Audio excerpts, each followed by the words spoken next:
Okay, सो हम लोग जैसा कि डायरेक्ट टैक्स में अभी तक क्या क्या पढ़ लिया है, चलिए देखते हैं उसको चेक कर लेते हैं पहले तो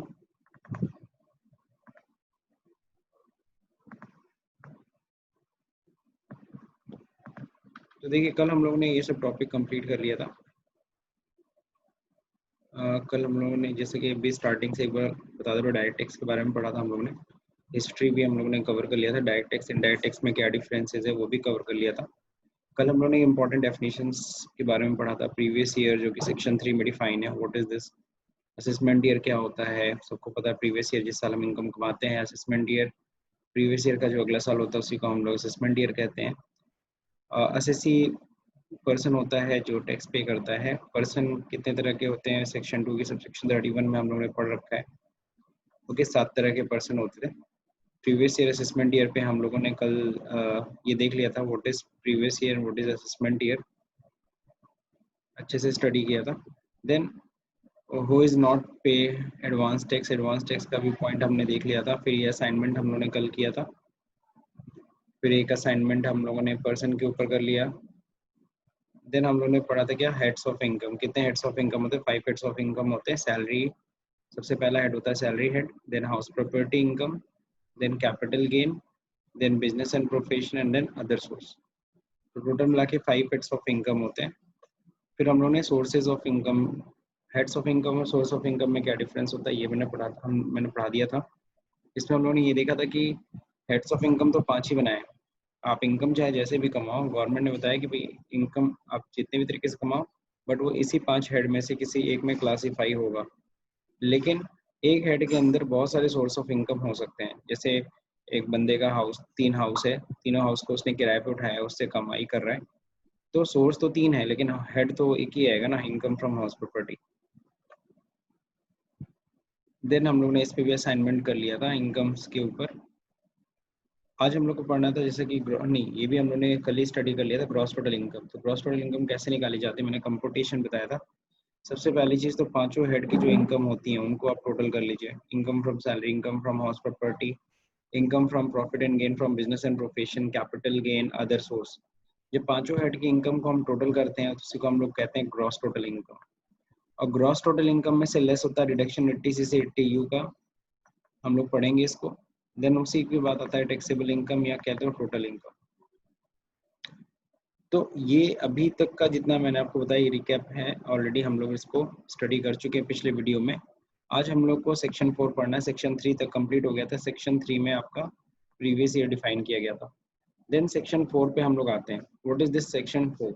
तो सेक्शन 4 आप लोग ध्यान रहे कि सेक्शन 4 है क्या, charging section of income tax.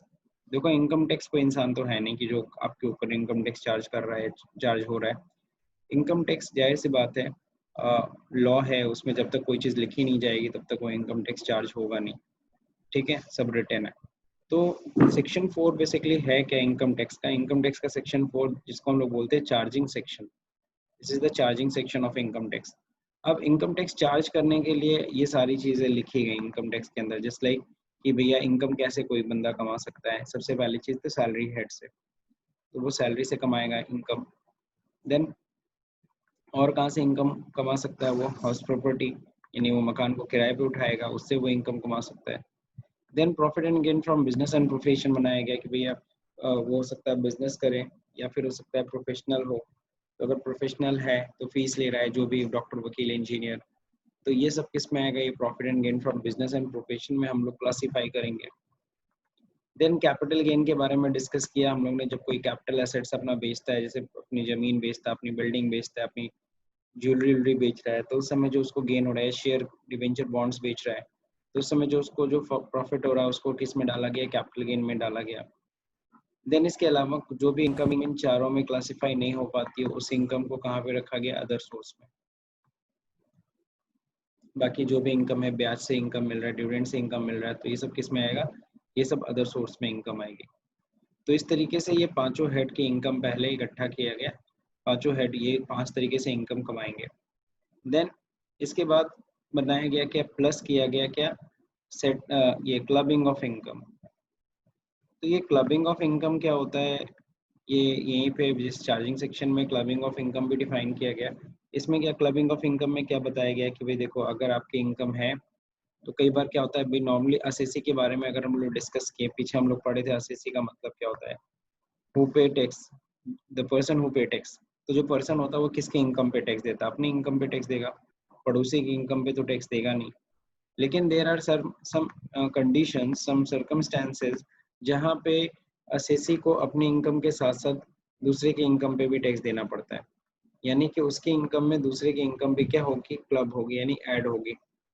तो इसी को हम लोग कहते हैं क्लबिंग ऑफ इनकम। जैसे माइनर चाइल्ड की इनकम, अगर हम लोग बात करें माइनर चाइल्ड की इनकम, माइनर चाइल्ड सब लोग समझते हैं 18 ईयर से कम का अगर कोई लड़का है, अगर वो भी कुछ कमाई कर रहा है तो उसकी इनकम क्या होती है, उसकी उसके पेरेंट्स की इनकम में ऐड कर दी जाती है। तो यहाँ पे जो पेरेंट्स है वो अपनी इनकम नहीं, अपने बच्चे की इनकम पे टैक्स देगा ना। This is called clubbing of income. आगे हम लोग का टॉपिक है, हम लोग को पढ़ना भी है।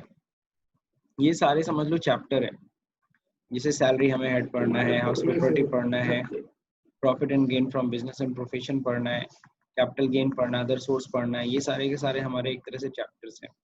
इसके बाद क्लबिंग ऑफ इनकम की बात करते हैं, ये भी एक चैप्टर है। Then set off and carry forward of losses, इसके बाद हम लोग को पढ़ना है set off and carry forward of losses. Set off and carry forward का मतलब क्या होता है, अगर इस साल कहीं मान लीजिए हाउस प्रॉपर्टी में आपको लॉस हो गया या बिजनेस प्रोफेशन में लॉस हो गया, ठीक है, तो ऐसे में उस लॉस को तुम क्या करोगे, लॉस को तुम चाहोगे किसी और से सेट ऑफ करना, सेट ऑफ मतलब एडजस्ट करना। अगर हाउस प्रॉपर्टी में कोई लॉस हो गया तो तुम उसको कोशिश करोगे, हाउस प्रॉपर्टी में लॉस है, चलो सैलरी इनकम से उसे एडजस्ट कर दे। सैलरी में मान लो आपका 6 लाख रुपए इनकम है, 2 लाख रुपए हाउस प्रॉपर्टी में लॉस है, तो 6 लाख में जैसे ही ये 2 लाख रुपए लॉस एडजस्ट करोगे, सेट ऑफ जिसको हम लोग कहते हैं एडजस्ट करने को, आपकी सैलरी इनकम 4 लाख रह जाएगी, तो आपको 4 ही लाख पे टैक्स देना होगा। This called set off and carry forward. अब कैरी फॉरवर्ड मतलब अगर सपोज करो आपको बिजनेस में लॉस हुआ 50 लाख का, और फाइनली कहीं और कोई ऐसी इनकम है नहीं जिससे आप एडजस्ट कर सकते हो, तो वो फाइनली लॉस क्या होगा, कैरी फॉरवर्ड होगा। अगले साल कैरी फॉरवर्ड हम लोग करते हैं, अगले सालों में ले जाते हैं, अगले सालों की प्रॉफिट से उसे एडजस्ट करने की कोशिश करते हैं। तो this is called set off and carry forward. ये भी एक पूरा चैप्टर है जो हम लोग को पढ़ना है पूरा, ठीक है। तो अब जरा समझना, ये पांचों हेड की इनकम पहले तो हम लोग देखते हैं, इसके बाद क्लबिंग ऑफ इनकम के तहत अगर कोई और इनकम होती है तो उसको ऐड करते हैं, फिर सेट ऑफ करना and carry forward of losses, अगर कोई लॉसेस है तो। देन अब आ जाता है कि आपके पास ग्रॉस टोटल इनकम, ठीक। अब इसी ग्रॉस टोटल इनकम में से आपने पढ़ा हुआ रखा है कि डिडक्शन हम लोग पढ़ेंगे, डिडक्शन चैप्टर भी। इनकम के बाद इनकम को हमें कम करने की कोशिश करनी है, तो कम करने के लिए हम लोग क्या करते हैं, डिडक्शन का सहारा लेते हैं, जो कि 80C से लेकर के 80U तक में डिफाइन किया गया। देन क्या आता है, जब हम ये डिडक्शंस लेस करते हैं देन टैक्सेबल इनकम आ जाती है। अब टैक्सेबल इनकम के ऊपर सबको पता है, इसी इनकम के ऊपर क्या करना है, हमें टैक्स रेट निकालना है। टैक्स रेट सब लोग समझते हैं, इसी के बाद हमें क्या करना है, टैक्स रेट निकालना है।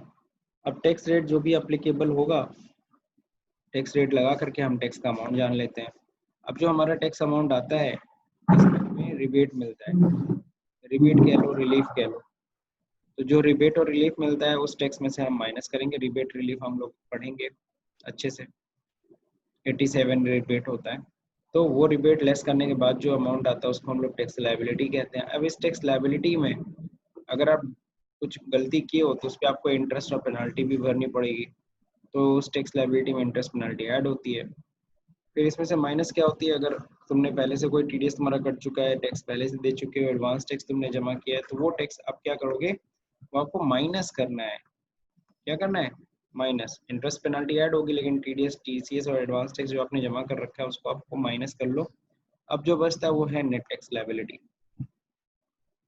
तो this is the total charging section में। अब जाहिर सी बात है ये सारे के सारे पॉइंट्स हम लोग को पढ़ने हैं, और ये सब के सब एक एक चैप्टर समझ लो है, यही सब हमें कवर करना है। अदर सोर्स तक ये पांचों हेड हो जाएंगे, फिर क्लबिंग ऑफ इनकम पढ़ना है, फिर set off and carry forward कैसे होता है ये भी हमें समझना होगा, फिर डिडक्शंस हम लोग को समझना होगा, फिर हम रिबेट रिलीफ और इंटरेस्ट पेनाल्टी ये सब हम लोग को पढ़ना होगा, एडवांस टैक्स के बारे में पढ़ना होगा, ये सब सीरियल वाइज हम लोग पढ़ेंगे, ठीक है। तो सेक्शन 4 जो इनकम टैक्स का है वो यही बताता है, that is the charging section of income tax. ठीक है, अब इसके बाद हम लोग बात करते हैं क्या, अगला राउंडिंग ऑफ। राउंडिंग ऑफ सब लोग को पता है ऑलरेडी, टैली में जब अमाउंट करते थे वहाँ भी टोटल करते हो, जब भी कोई टोटल करता है ना तो उसको हमेशा क्या करता है, राउंड ऑफ करता है। तो राउंड ऑफ की बात मतलब समझ रहे होगे कि सपोज करो टोटल अमाउंट जो भी आया उसको हम लोग नॉर्मली अभी तक कहीं भी आप लोग करते थे नियरेस्ट वन करते थे। 50 पैसा या उससे अधिक होता तो उसको 1 रुपया कर लेते, 50 पैसे से कम होता तो उसको हटा लेते थे। लेकिन इनकम टैक्स में total income to be rounded off to the nearest of multiple of ₹10। यहाँ पे 10 रुपये नियरेस्ट में चेक करते हैं हम लोग। If the last figures in the rupee element is 5 or more, यानी अगर लास्ट फिगर जो है ना अमाउंट का वो 5 रुपये उससे ज़्यादा है, it should be rounded off, तो उसे हमें राउंड ऑफ करना होगा to the next higher amount which is multiple of ₹10। ठीक है, नहीं समझ में आया तो नीचे देखो। For example if the total income work out 42,665 rupees 97 paisa, it should be rounded off to 42,670। तो ये 5 रुपये 97 पैसा था, 65 रुपये था, इसको देखो 70 रुपये कर दिया गया।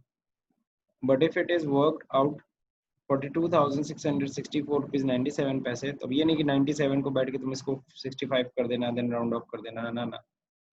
और अगर 5 से कम है ना हटा दो उसको सीधे सीधे 42,660 रुपीज। तो अगर हम इनकम टैक्स की बात करें तो इनकम टैक्स में राउंड ऑफ जो होता है ना, इनकम को भी हम राउंड ऑफ करते हैं और जो टैक्स अमाउंट आता है उसको भी राउंड ऑफ करते हैं।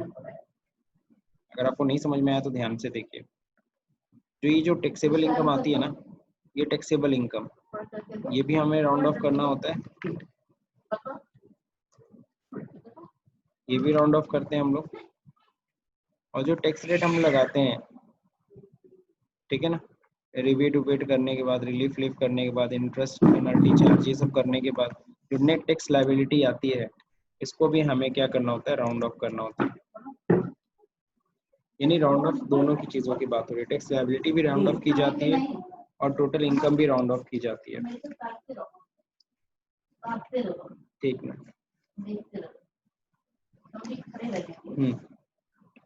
ओके। तो ये जो राउंड ऑफ होता है अंडर सेक्शन 288 ए के तहत होता है।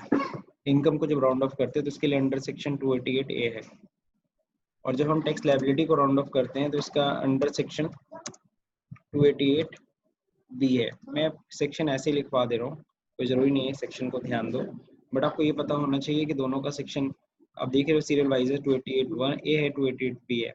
भले याद रहे ना याद रहे, बट हमें ये पता होना चाहिए कि टोटल इनकम को हम राउंड ऑफ करते हैं, इवन टैक्स लायबिलिटी को भी राउंड ऑफ करते हैं। ठीक है, अगर आपकी इनकम आ रही 5,75,555 रुपये तो उसे 60 रुपये कर लो, और टैक्स लायबिलिटी अगर आ रही है 25,963 रुपये तो 25,963 नहीं देना है आपको, 25,960 रुपये देना है। ठीक है, तो ये चीज़ आपको पता होना चाहिए। तो ये राउंड ऑफ में हम लोगों ने क्लियर कर लिया। इसमें किसी को कुछ क्वेश्चन पूछना है तो पूछ सकते हैं आप अभी तक के टॉपिक में।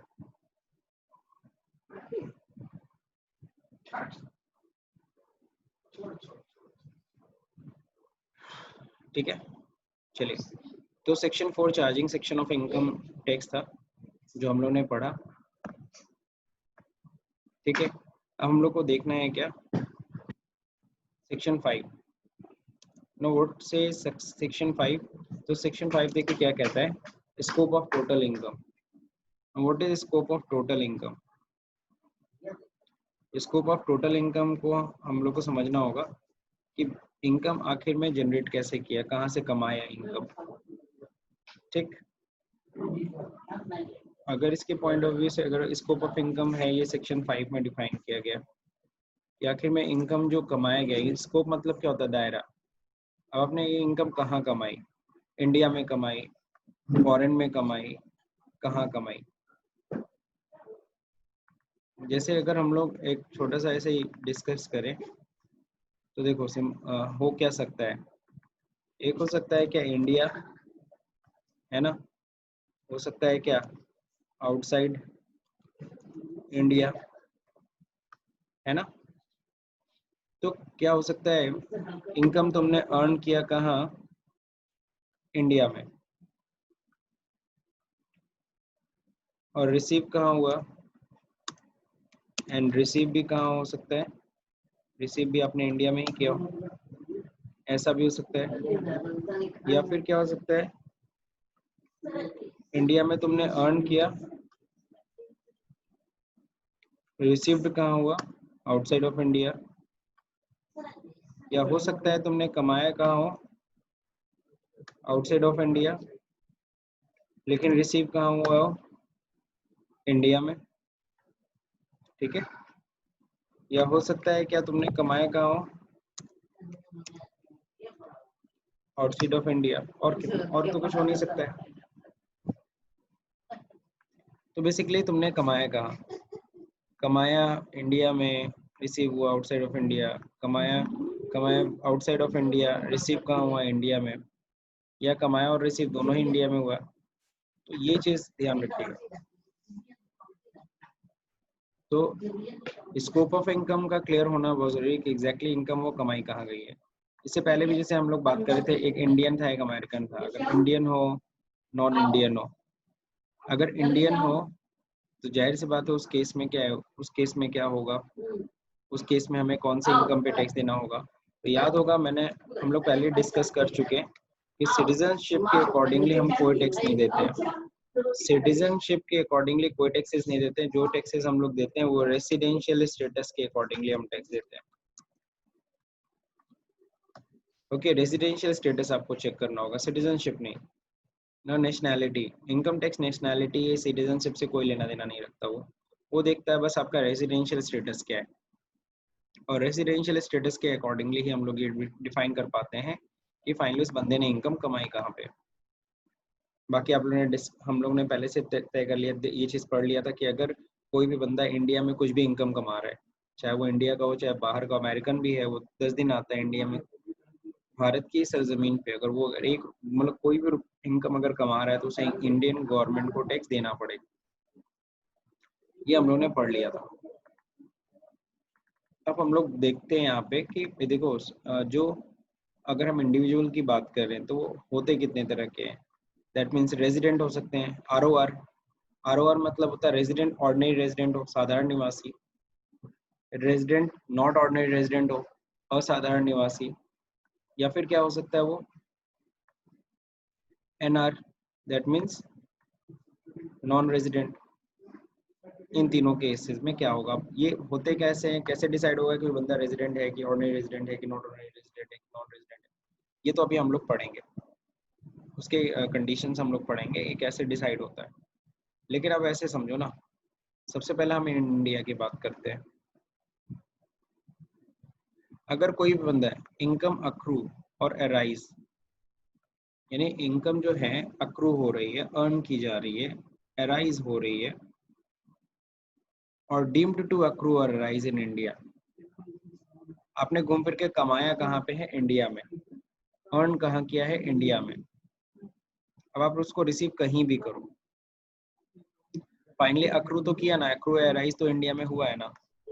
या फिर डीम्ड, डीम्ड मतलब माना जा रहा है, माना गया है कि वो अक्रू या अराइज कहाँ हुआ है, इंडिया में। तो ऐसे में क्या होगा, चाहे आप रेजिडेंट हो, ऑर्डिनरी रेजिडेंट, चाहे नॉट ऑर्डिनरी रेजिडेंट, चाहे नॉन रेजिडेंट, आपको हर केस में आपको टैक्स उस इनकम पे देना पड़ेगा इंडियन गवर्नमेंट को। इंडियन गवर्नमेंट को यू हैव टू पे टैक्स,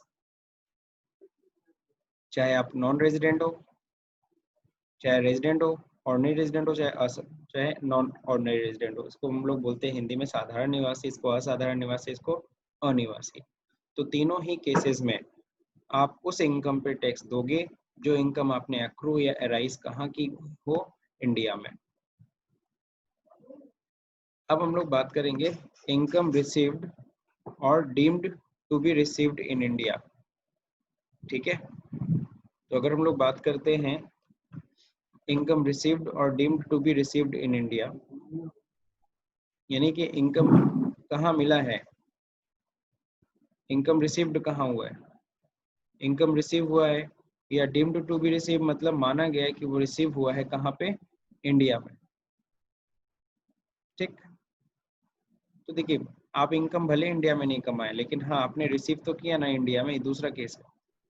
या deemed to be receive India है, माना जा रहा है कि आपने इंडिया में रिसीव किया है, तो ऐसे केस में भी आप चाहे रेजिडेंट हो, ऑर्डिनरी रेजिडेंट हो, चाहे नॉट ऑर्डिनरी रेजिडेंट हो या नॉन रेजिडेंट हो, तीनों ही केसेस में उस इनकम पे टैक्सेबल है, वो इनकम पे टैक्स आपको देना पड़ेगा। तो यहाँ देखो इन इंडिया की बात समझ में आ गई सब लोग को। अब हम लोग बात करेंगे किसकी, आउटसाइड इंडिया की। अभी तक हम इंडिया की बात करते हैं, इंडिया में कमाए हो या इंडिया में रिसीव की हो। एक तरीके से हम उसको बोलते हैं, मैं आपको उसको ऐसे बोल सकता हूँ, इंडियन इनकम बोलते हो उसको आप। वो एक तरह की इंडियन इनकम मानी जाती है, चाहे उसको कमाए हो इंडिया में, कहीं भी बाहर रिसीव किए हो तब भी वो इंडियन इनकम है, चाहे कमाए बाहर हो इंडिया में रिसीव कर लियो तब भी वो इंडियन इनकम है। और इंडियन इनकम के ऊपर भारत में, भाई इंडियन इनकम का मतलब क्या हुआ, मैं इसको अपनी लैंग्वेज में लिख देता हूँ, इंडियन इनकम। तो इंडियन इनकम है, आपको बताया था मैंने कि भारत की सरजमीन पे वो कमाई की इनकम है, तो भैया आप चाहे जो भी हो आपको टैक्स तो देना पड़ेगा, आप चाहे नॉन रेजिडेंट हो, अमेरिकन हो, चाहे इंडियन हो, चाहे कोई भी हो।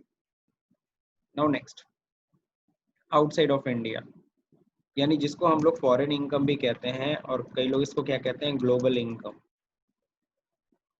ठीक है, तो ग्लोबल इनकम के केस में क्या है, तो यहाँ पे क्या रखा है, इनकम अक्रू और arise outside of India. Income कमाया भी गया है और कमाया गया है कहाँ पे, आउटसाइड ऑफ इंडिया। इनकम जो हमने अक्रू किया या फिर कह लो कमाया कहाँ पे, आउटसाइड ऑफ इंडिया। बट जो भी बिजनेस, इसमें देखो दो केस हो सकते हैं, business and profession. A business controlled और profession is set up in India. लेकिन जो बिजनेस है वो कहाँ कंट्रोल किया जा रहा है या कहाँ सेटअप किया गया है, इंडिया में। ठीक है, यहाँ पे ये चीज ध्यान रखना पड़ेगा आपको कि बिजनेस इज कंट्रोल्ड और profession is set up in India, और यहाँ पे लिख रखा है इन एनी अदर केस। अगर आपको इसका मतलब नहीं समझ में आया तो इसका मतलब भाई जाहिर सी बात है, कितने हेड्स ऑफ इनकम होते हैं, 5 हेड्स ऑफ इनकम होते हैं, यहाँ से देख लो ना। तो 5 हेड्स ऑफ इनकम में से क्या करना, तुम पीजीबीपी हटा दो, पीजीबीपी हटा दिए, बाकी चारों के चारों किस केस में आएंगे, एनी अदर केस में आ जाएंगे। जैसे यहाँ देखो, income from salary, income from house property, PGBP, capital gain, other source. तो पीजीबीपी का केस मैंने अलग किया, बाकी सारे के सारे एनी अदर केस में आ जाएंगे। अब आ जाते हैं इनकम। हमने ऐसे इनकम कमाई है आउटसाइड ऑफ इंडिया, जो ऐसा बिजनेस है जो कंट्रोल्ड हो रहा है कहाँ से, इंडिया से। या फिर कोई ऐसे प्रोफेशन से इनकम कमाई है आउटसाइड ऑफ इंडिया राइज हुआ है, लेकिन वो सेटअप कहाँ से हुआ है, इंडिया में। बहुत से ऐसे बिजनेस हैं आज के समय में, तुम कहीं से भी बैठ करके वो बिजनेस रन कर सकते हो। मैं यहीं से बैठे बैठे बिजनेस रन कर रहा हूँ, कहाँ पे, अमेरिका में। मैं यहीं से बैठे बैठे बिजनेस कर रहा हूँ विदेशों में। तो भाई देखो वो कंट्रोल्ड कहाँ से हो रही है, इंडिया से, है ना। सेटअप कहाँ है वो, इंडिया में है। कमाई कहाँ हो रही है, लेकिन आउटसाइड ऑफ इंडिया है। तो ऐसे केस में क्या होगा, अगर तुम रेजिडेंट हो तब तो टैक्स देना पड़ेगा, नॉट ऑर्डिनरी रेजिडेंट हो चाहे साधारण, भाई रेजिडेंट हो ना, चाहे साधारण निवासी हो चाहे असाधारण निवासी, आपको उस इनकम पे टैक्स देना पड़ेगा। किस केस में नहीं देना पड़ेगा, आप नॉन रेजिडेंट हो। अगर आप नॉन रेजिडेंट हो, कमाए भी बाहर ही, इंडिया से बाहर कमाए और वहीं क्या कर रहे हो, वहीं रिसीव भी हो गए, तो जाहिर सी बात है उस केस में तुम्हें नॉन रेजिडेंट को उस इनकम पे टैक्स नहीं देना है, भले उसका कंट्रोल सेटअप क्यों ना इंडिया से हो रहा हो। अब हम लोग बात करेंगे क्या, any other case. Other case में क्या आ गया, अदर केस में जरा ध्यान रखना, अदर केस में क्या आ गया, सैलरी आ गई, हाउस प्रॉपर्टी आ गई, और क्या आ गया, पीजीबीपी भी आ गया, नॉट कंट्रोल्ड फ्रॉम इंडिया। मतलब ऐसा बिजनेस जो इंडिया से कंट्रोल ना हो रहा हो, मतलब वो बाहर ही से कंट्रोल हो रहा हो। यहाँ ऊपर वाले केस में क्या था, ऐसा पीजीपीपी की बात करें तो जो इंडिया किसी से कंट्रोल हो रहा था या सेटअप था। हम यहाँ पे पीजीपीपी की बात कर रहे हैं, ऐसे पीजीपीपी जो कंट्रोल और सेटअप इंडिया में नहीं है, हम उनकी बात कर रहे हैं। और किसकी बात करते हैं, कैपिटल गेन, और किसकी बात करते हैं, अदर सोर्स, है ना। ये सब एनी अदर केस में आ गए। अगर इन सब से अगर इनकम अगर कमाए हो, सैलरी इनकम है तुम्हारी, हाउस प्रॉपर्टी इनकम है, तो ऐसे में सिर्फ रेजिडेंट हो तभी तुमको टैक्स देना पड़ेगा, वो भी ऑर्डिनरी साधारण निवासी। असाधारण निवासी हो या नॉन रेजिडेंट हो तो आपको उस इनकम पे टैक्स देना ही नहीं है, क्योंकि कमाए भी वहीं पे वही रिसीव हो गए। एक नॉन रेजिडेंट इंडिया में आके थोड़ी ना टैक्स देगा। नॉट ऑर्डिनरी रेजिडेंट हो तब भी टैक्स नहीं देना होगा। किस केस में टैक्स देना, अगर तुम रेजिडेंट हो तो भैया तब तो ग्लोबल इनकम पे भी टैक्स, यानी कि तुम अगर रेजिडेंट हो तो ऐसे में तुम्हें इंडियन इनकम पे टैक्स देना ही होगा। जैसे आप सभी लोग, मैं किसी की बात करूँ, आप सभी लोग रेजिडेंट ही हो और आप लोग इंडिया में तो कमा ही रहे हो, मान लो। अगर तुमने विदेश में भी कोई इनकम कमाई तो उस इनकम पे भी यहाँ की गवर्नमेंट को तुम्हें टैक्स देना पड़ जाएगा। तो ये स्कोप ऑफ इनकम आपको समझ में आना चाहिए। और ये स्कोप ऑफ इनकम की अगर हम लोग बात करते हैं, ठीक है, स्कोप ऑफ इनकम की अगर हम लोग बात करें, एक मिनट जरा,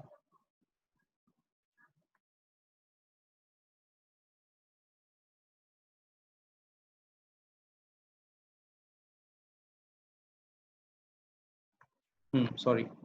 तो यहाँ ध्यान रखिएगा, section 5 scope of income, total income यहाँ पे कंप्लीट हो गया। मेरे ख्याल से ये पॉइंट सबको समझ में आया होगा।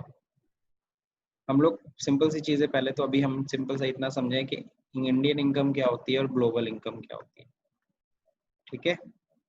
किस केस में आपको ग्लोबल इनकम पे भी टैक्स देना पड़ेगा। आप देख रहे होगे ग्लोबल इनकम पे कौन टैक्स देता है, रेजिडेंट को तो हर हालत में देना है। अगर आप रेजिडेंट हो तो आप इंडिया में जो कमाए वो तो टैक्स दोगे ही दोगे, इंडियन इनकम पे तो टैक्स दोगे, as well as global income पे भी टैक्स दोगे। लेकिन अगर तुम नॉट और असाधारण निवासी हो तो इंडियन इनकम पे तो तुमको टैक्स देना ही देना है। ग्लोबल इनकम पे कब टैक्स देना है, अगर वो बिजनेस कंट्रोल इंडिया से हो रही है तो, अदरवाइज तो नहीं देना है।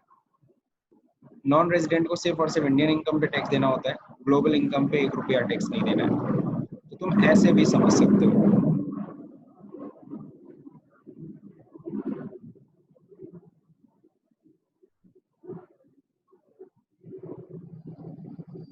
अब हम लोग बात करेंगे क्या, स्टेटस ऑफ असेसी की।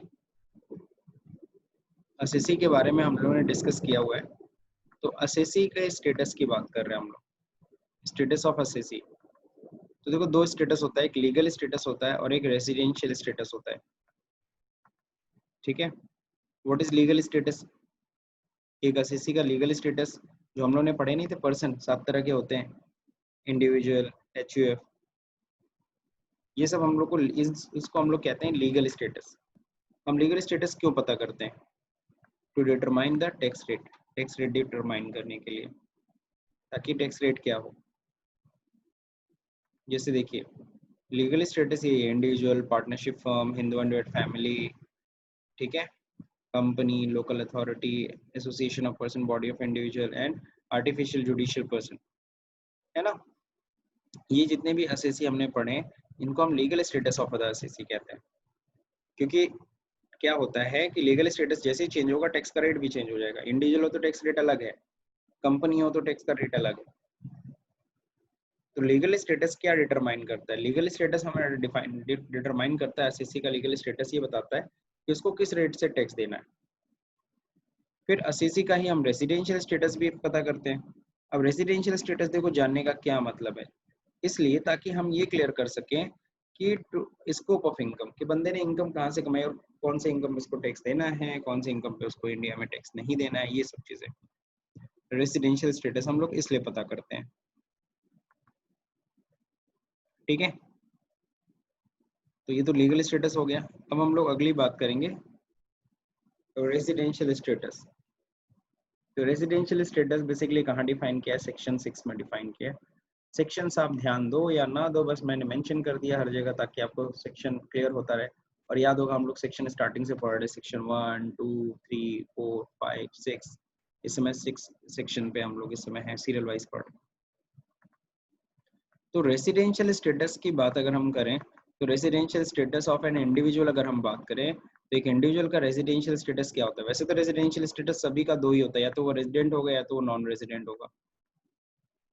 लेकिन जब हम इंडिविजुअल की बात करते हैं, इंडिविजुअल एंड एचयूएफ, ध्यान रहे इंडिविजुअल एंड एचयूएफ, फिर से ध्यान से सुन लो, इंडिविजुअल और एचयूएफ, सिर्फ इंडिविजुअल और एचयूएफ होते हैं जो दो उनके रेजिडेंट अगर वो हैं तो वो भी दो तरीके के हो सकते हैं, वो साधारण निवासी हो सकते हैं या वो असाधारण निवासी हो सकते हैं। 7 से आपने पढ़े, ये इंडिविजुअल और एचयूएफ की बात करते हैं, इंडिविजुअल और एचयूएफ ये क्या होते हैं? ये इनके ऑर्डिनरी रेजिडेंट हो सकते हैं, नॉट ऑर्डिनरी रेजिडेंट हो सकते हैं, या तो नॉन रेजिडेंट हो सकते हैं। लेकिन अब इसके अलावा जितने भी बचे, partnership firm, company, local authority, association, artificial judicial person, वो सभी के सभी सिर्फ दो ही उनका स्टेटस हो गया, तो वो रेजिडेंट हो गया तो वो नॉन रेजिडेंट हो गया। उन केसेस में ऑर्डिनरी नॉट ऑर्डिनरी का कोई सवाल ही नहीं उठता। ऑर्डिनरी नॉट ऑर्डिनरी यानी निवासी भी दो तरह के, साधारण असाधारण, ये सिर्फ और सिर्फ किस केस में होगा?